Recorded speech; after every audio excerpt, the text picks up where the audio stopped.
So, Iditarod fans, tell me what you think. What's your prediction for a winner this year? We've been batting back and forth where these guys are tactically, strategically, their plans and where they're going to take their 24. Obviously, we've seen a couple mushers, Jeff Dieter, Matt Fairley, take it very early in Tanana. They're out mushing again on the way to Nome. We've already seen Jesse Holmes likely, he's talked about taking a Caltag. Hasn't been there yet, hasn't got to that place yet, declared it yet, hasn't got to Mulatto yet either. Paige dropping, taking in Galena. In terms of some of our race leaders, and will that make a difference? But, who do you think is going to end up in Nome first in Iditarod 2025? I mean, with the bandwidth and the duration and the amount of time they got to go all the way down to Shaglook, Anvik, and Grayling, I'm at this point, hedging my bets. I wouldn't want to make a Las Vegas gamble in terms of the performance, in terms of the likelihood of one person to be able to joust the others.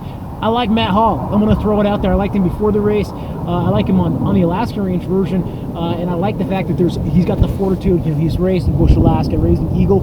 You know what I mean? He might not have the most athletic and the fastest group of dogs in terms of the mushers, but he's younger than a guy like Mitch. A guy like Jesse out front might make a mistake.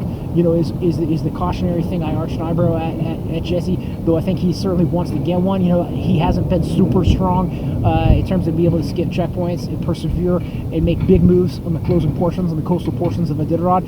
He clearly has fast dogs and he's competitive. He's won mid-distance races, but again, Matt Hall, maybe not the fastest dogs, but the likelihood to be able to make up the 3 to 6 hours that a guy like Jesse Holmes or a woman like Paige Drobny might have on him right now, or even like 10 hours, honestly, they might have him in terms of a lead on the Yukon River on the way to Caltech. You know what I mean? If he can just stay within the striking distance he's in and, keep that smile on his face and, keep 12, 14 dogs on the line, you don't need to be leading the race at this point in the race.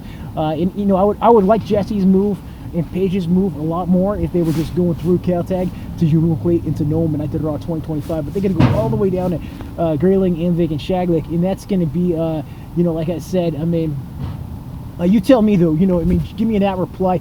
Tell me your predictions. Who do you think is going to be race winner this year? And what do you think about my thoughts on Matt Hall? And obviously the three women also having a good race.